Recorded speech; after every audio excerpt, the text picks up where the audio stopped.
Hey guys, Jimo here again. Today I'm going to be doing one here by request, how to polish a black car. This one here, it's your typical daily driver. It's got minor scratches through the whole thing. There's a few deeper ones that are going to need a bit of wet sanding. For the most part, it's just going to be rubbing the pad over the whole car and getting her looking all pretty again. So let's get started. Okay, so after you wash and dry the car, the first thing you'll want to do is tape up all your trim pieces. That'll keep the buffer from damaging anything. Keep the splatter from getting inside the edges, which can be a pain to get out, especially if you don't have a pressure washer. So it'll take 10 minutes to do that.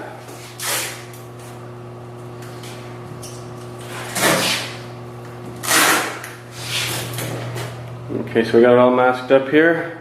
The next step, you should go over it and look for any marks that'll rub off, like this one right here. Some paint from something's rubbed up against it, and if you get a little bit of paint thinner on a rag, it should take it right off. So you can find out what you can remove with paint thinner, and paint thinner will not damage the paint, unlike some people might tell you. In the newer cars with the clear coat they use, paint thinner will not affect it at all.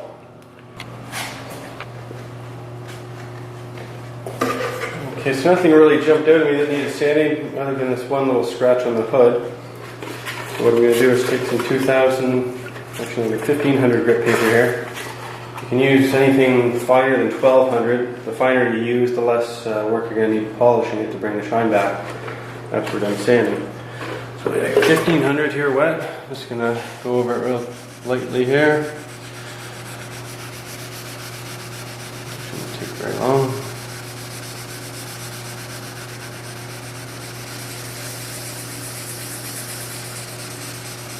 You want to be careful on the edges, because if you keep sanding really close to the edge and your paper's on the edge, it'll melt right through that edge before you know it.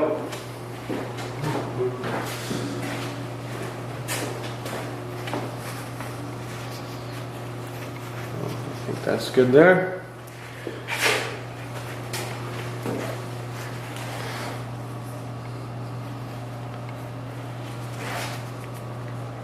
So when you're done, it'll have a dull, hazy look to it, so that's normal. Once we get to the next step of polishing, I'll bring that shine back up real quick. Okay, so we can take care of that haze. First thing I got here is the rubbing compound. I'm going to use a wool pad. I've taped that edge off there and just kind of protect that edge so I don't burn through it with the polisher either. And try and set it around about somewhere between 1500 and 2000 RPM. There's the one thing I don't like about the wool is it makes a big mess. But it does seem to cut quite a bit quicker. This will be the only part I'm going to use the wool. The rest will be the foam composite pad.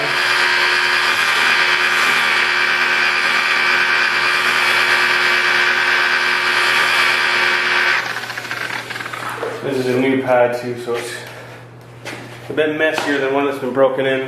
Actually, I'm going to go ahead and switch to composite now. Okay, so I'm just going to go over the entire car now with the same rubbing compound and the foam composite pad. We'll do small sections at a time and just make our way around the entire car. Again, the same speed, about 1500, 2000 RPM.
sometimes you spot these little scratches on the fly.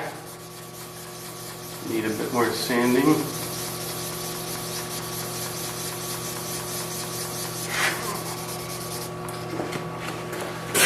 That should do it.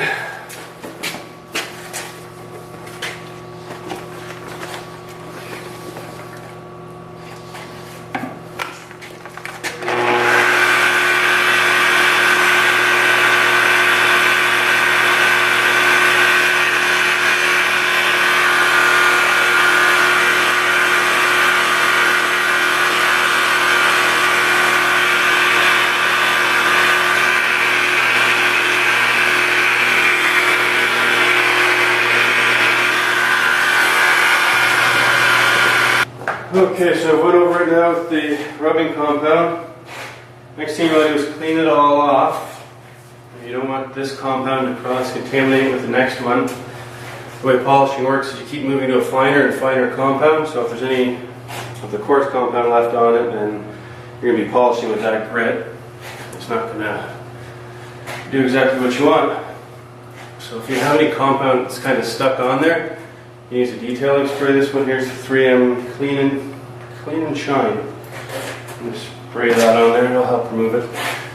So we go over the whole car and get all the compound off. Okay, so here's where we're at after we remove all the compound. You can see the gloss levels come up a bit. It's not anywhere close to where I want it to be yet. The next step's going to be to go over it with some swirl mark remover. Now if you look at it right now, this is probably where about 90% of car dealerships and used car lots would end their polishing, and probably throw a coat of wax on it, which would hide any minor scratches that you'll see outside. And if we were to leave it just like this, once you get in the sun, it would have those blinding swirl marks all over it, just be holograms all across the finish, and be annoying, it'd be an eyesore, and it'd be no good. So let's get on to the next step. Okay, so we're on to the next step here.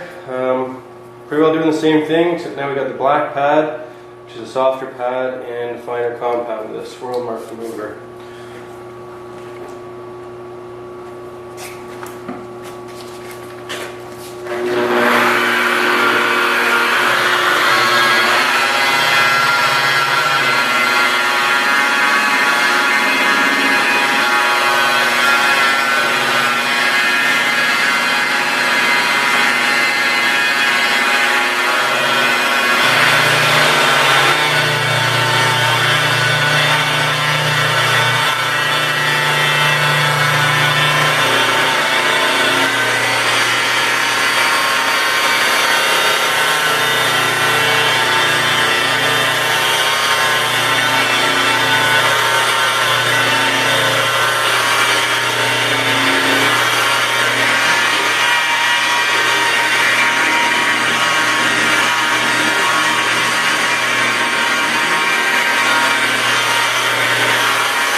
Okay, so I think I'm about 3 hours into this job now.